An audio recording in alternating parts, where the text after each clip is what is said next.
Hey everybody, today we are going to be talking about movies that scare us the most and why, because it is October, and as far as I'm concerned, as far as movies are concerned, this is my favorite month of the year. I'm a sucker for horror movies, and this is the time to indulge in the horror movies, as if I don't do that all year round, but anyway, I digress. Before we get into that, as always, I will plug my website down below. It is deepfocuslens.com. I'm an artist, I do commission portraits, and I sell prints of my work. If that is something that you are interested in, you can always go to the website below, and if you have a question about a commission or a print, you can always email me. My email is in the description box below as well. But it's always so interesting to me to hear all kinds of different people talk about horror movies. Everybody has a trigger, and they're typically very specific triggers in terms of what scares us the most. Typically, it's a type of category, like a subgenre within horror, or it can be just something very specific in a horror film. But we will start with the first one. John Carpenter's The Thing. The film begins with a sense of alluring curiosity, but as soon as the sequence with the dogs begins, the film shifts into a sense of cosmic panic that never ceases. The brilliant special effects make my skin crawl to this day, but it's the unraveling of the relationships between these men that make the movie so terrifying. Watching them turn on each other as they slowly realize the inevitable apocalyptic consequence of their discovery is just a treat for any horror fan, and the eerily ambiguous ending is perfect. It's hard to look up at the stars the same way after experiencing the cosmic horror that is The Thing. I guess it's partially because of The Thing from Another World from 1951. I expected a certain type of film, and this one just completely blew me away. And yes, what you mentioned, I think it's just really, really grotesque. The things that really stick with me about that film are the textures. Everything is very tactile. And it is partially because in the 70s, in the 80s, everything was just really visceral and, like I like to say, rooted in the flesh as far as body horror is concerned. For sure, The Thing, I think of movies like Tetsuo the Iron Man, just anything that Cronenberg films as well, just anything with those practical type of effects are just really amazing. And this one in particular is one of the grossest. Yeah, it doesn't necessarily feel realistic. It's like when I'm seeing what's going on, it's not like I'm thinking, oh, this is how it would really look. Not at all. And I think that's part of what's powerful about it, is just slightly off. It's just that greasy kind of glistening kind of quality that reminds you of things that are very carnal, and yes, obviously things that are very, I guess, humanistic, or things that remind you of flesh, blood, bones. And in the 1980s, in the 70s, I look at like certain puppets that were designed, or like animatronics, and because the movement is very specific, it creates something that's a little bit abstract, or it creates something that is maybe a little bit eccentric or not quite true to real life. And that just kind of throwing you just a little bit can really kind of get under your skin. I know that's a psychological thing where it's like, it's so close to being how you know it, and yet it is just slightly off. And, I guess it's the control mechanism, whatever it is, it just really messes with us. But I have to agree with you, that film is really grotesque, and I haven't seen it in many, many years, and yet that's the first thing I think of too, absolutely. Cats, 2019. And I suppose there's really no explanation needed. Everybody felt the same about it, it seems. But for myself, I can't quite agree with it, just because, and I know it's like really embarrassing to admit, and obviously I talked about this when I reviewed Cats, but it didn't seem that strange to me just because I've known the musical, for so many years. I was a huge fan of the original musical. I saw it on stage. I watched the original movie from like 1998, whatever. I watched it over and over and over again. So I was so acquainted with Cats, like way too much, to the point where when this came out, I was like, well, yeah, I mean, I knew about it. I knew it was creepy. But what's sad is that when I was a child, it wasn't even ironic. Like my joy, my love of Cats was not ironic. I legitimately thought it was like a work of art, which is, pretty hilarious. Some of the songs are very good. But I do agree with you. The way that it was done for this live action adaptation, this cinematic version, I mean, obviously, first of all, it's a huge mistake to begin with, but the fact that they decided to go with these like CGI kind of cat bodies, yeah, it is really disturbing. So much of the animation is rushed, and, I don't even consider that the animator's fault. A lot of it had to do with budget and everything, but some of it is just like the way it renders. It's not quite matching up to the natural movement of the dancers, the physicality, and it's just very strange. That's another one where things are just slightly off in the way that maybe can be really psychologically distressing for some people. It is a bunch of really, really horny cats, and it is a very pointless, almost like Ziegfeld Follies feature, where it's just like everybody is a different cat and they just go on and do their thing. It's very unusual, and the whole Jellicle cats thing, I don't know. But I'm glad that the film kind of shined a spotlight on things. It's like in the Broadway world, a lot of people know about, how strange Cats is, but now the world knows about it. So that's very, very satisfying. It Follows. It personifies my crippling anxiety, feeling of inescapable dread, even if there is a break. It's somewhere catching up to me, and paranoia. I take it as more of a metaphor for these things rather than the partner/sexual relationship aspect. It works for both because when you share yourself with someone, whether that is intimacy or telling them about your mental illness, it feels like you are burdening them. The movie is beyond effective at conveying this and getting so deep under my skin. Can't sleep after I watch it. And you are not the only one. And this is what I'm talking about. This is what I find so interesting because It Follows it's a specific type of trigger that it really scares certain people, and other people it doesn't affect them at all. When I saw the film, fear didn't even cross my mind. I watched it and thought, oh, this is fun. And I think I know what you're talking about so far as the way the anxiety is captured, because it is really amazing. You'll have like a main character in the foreground and there'll just be something very small in the background and you're like, is that just somebody walking by? Oh no. No, they're chasing them. And that can be really, really cool. The way they did that in the movie was fantastic. And I do think it's a very artful, very poignant horror film. I think it's one of the better horror films to come out of the last 10 years for sure.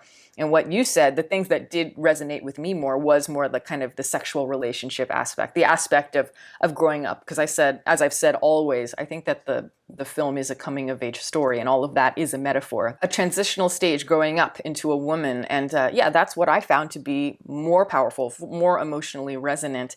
But yeah, when it comes to horror for me, I tend to be a lot more afraid of the type of stuff that is cerebral. It's hard for me to get afraid of a horror film, and very rarely am I really, really rattled because of a movie. Like, I'm never going to be one of those people that does one of those videos that's like movies I can only watch once. That's just, things like that don't bother me in the same way that it does other people. And it could just be the critic aspect of things. It could just be, my association with manipulation and how it's conveyed on screen. But whatever it is, that said, there is a new movie coming out called Smile. And I've seen the trailer several times. And finally, we found the thing. When I was a little girl, the thing that used to really scare me was the idea of someone just having that frozen smile, just like standing in the distance, and you're like, what is that? Or like, I used to have this fear of like my mom coming to wake me up for school, and I just have that giant grin on my face, just like that. So the moment I saw that trailer, I'm not gonna lie, I felt a little bit scared, but because it reminded me of my childhood and the things that used to really scare me. I think part of it is because I watched a lot of Batman the Animated Series. I watched Batman Mask of the Phantasm way too young, and it's the Joker and those frozen smiles that would be on his victims. That just really messed with me as a child. I guess it's the subversion. It's the idea of subverting that humor through the terror that's always was really, creepy to me. So a lot of the stuff in that movie, it reminds me of just scenes I used to direct in my mind as like a 5-year-old, 6-year-old, if I were a film director, the things that would really scare me that I hadn't seen. And of course, at age 5 or 6, it's not like I knew about David Lynch, because he has a very similar sort of thing, kind of subverting kind of humor and turning it into terror. But yeah, I'm trying to think of other things. Body horror is one that tends to get under my skin, no pun intended there, but it's got to be really, really, really well done for it to affect me. And also psych ward. Since I was a kid, I've always struggled with movies that take place in a psych ward, where somebody ends up in a psych ward and they're never heard from again. That kind of stuff gets to me. It's got to be well done, and I can't remember the last time I saw a version of that story that was well done. So let me know if you can think of one. I'm up for it. But next one, Jurassic World 3, because people watched it and it did well financially. I think that is a perfectly legitimate answer. Seriously. I did not see Jurassic World 3. I actually have not seen any of the Jurassic Worlds. I'm one of those kind of bitter, cynical people that I stopped after I think it was the third Jurassic Park movie. So of course I saw original Jurassic Park, Lost World, and then the third one. And I thought the third one was just really bad. So at that point, it was dead to me. I've had no desire to go and watch any of the others. It's just not the thing I see myself spending, quality time on. But I feel this way about so many different things today. Hollywood is just sinking, and it's becoming more of a parody than it's ever been. You talk about Jurassic World 3. I look at movies like The Rise of Skywalker, which I reviewed this year, and I had never seen that film. I know, crazy, but when I saw it, I couldn't believe it. And it was one of the more terrifying things I had seen, just realizing this movie made money. And yeah, I know it had very, very strong backlash, but it doesn't matter. It was still successful. And that idea just really scares me. The clips I saw of Jurassic World 3, totally, it scares me in very similar ways. I thought of Rise of Skywalker a lot just watching the trailer for it. On a psychological level, Rosemary's Baby. On a jump scare level, the first thing that comes to mind is Paranormal Activity, the marked ones. Yeah, those are good choices, I think, as well, though I haven't seen the marked ones. But I know the Paranormal Activity franchise, obviously. That was one of the first reviews I did, I believe. But yeah, Rosemary's Baby, I don't think of that as a scary movie, but it's the mood, it's the ambiance. And yes, it is that feeling of just slowly everybody turning against you, or you're very much in the shoes of Rosemary. You are on her shoulder. You feel everything that she goes through, and you see everything from her point of view.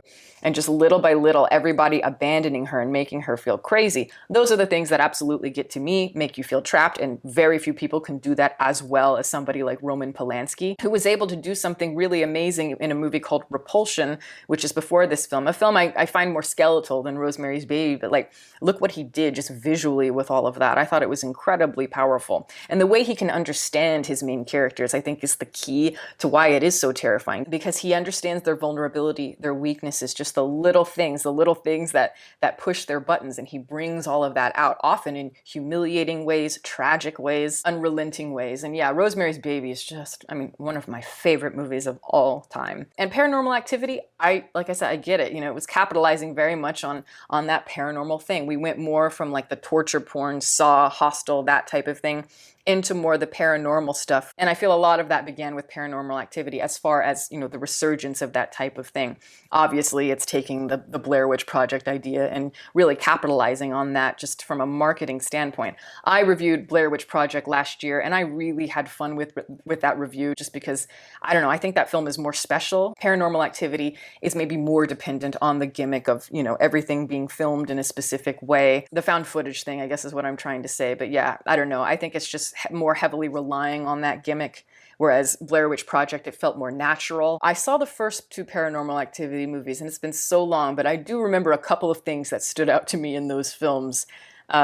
I think it was the scene where Katie, she's like standing like over her boyfriend, and she's just like rocking back and forth with the time lapse. I remember that being legitimately creepy. That still sticks with me sometimes. And in the second one, the very end of it, where Katie comes into the house and like kills the family, that was kind of cool, just because you don't see it coming. Like, so, like, you see like the surveillance shots of like the living room and the bedroom, and all of a sudden she's just there in the background. I was like, oh shit. And I get it. So, just get high and watch movies like that, and it can be a lot of fun. From what I've seen of the marked ones, that one felt more almost like Wreck, like the Spanish horror film. It felt a lot more aggressive. So I don't know. It looks interesting though. Funny Games, because of how intense it feels, and because of the way it sort of defies what you'd normally expect to have in a structured story.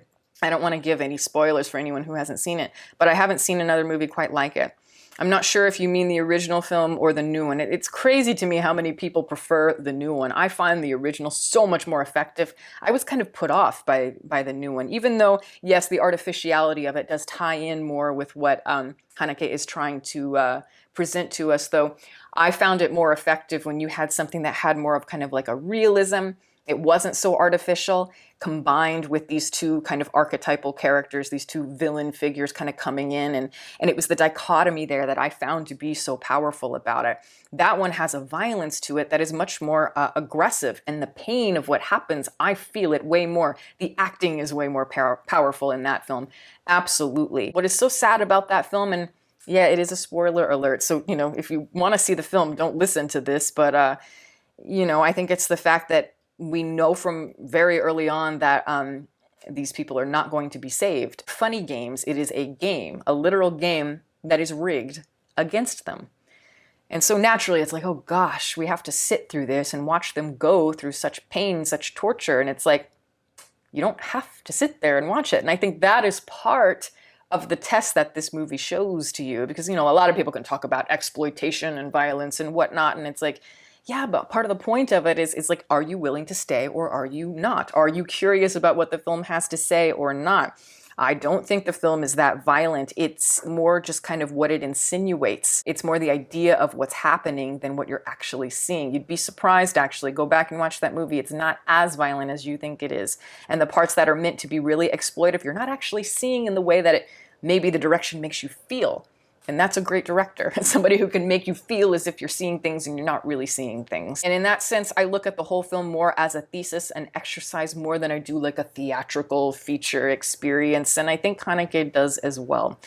So yeah, I think if you look at it in that way, I think it's a magnificent piece of work. So those are a few, and I love this particular topic, as you guys know, so we'll do another one at some point. But thank you guys so much for watching. Over here you will see my patrons who are wonderful. Guys, thank you so much for your support. If you are interested in supporting, the link for that is below, as well as the rest of my social media information. You can watch more videos here, and you can subscribe if you'd like. Catch you next time.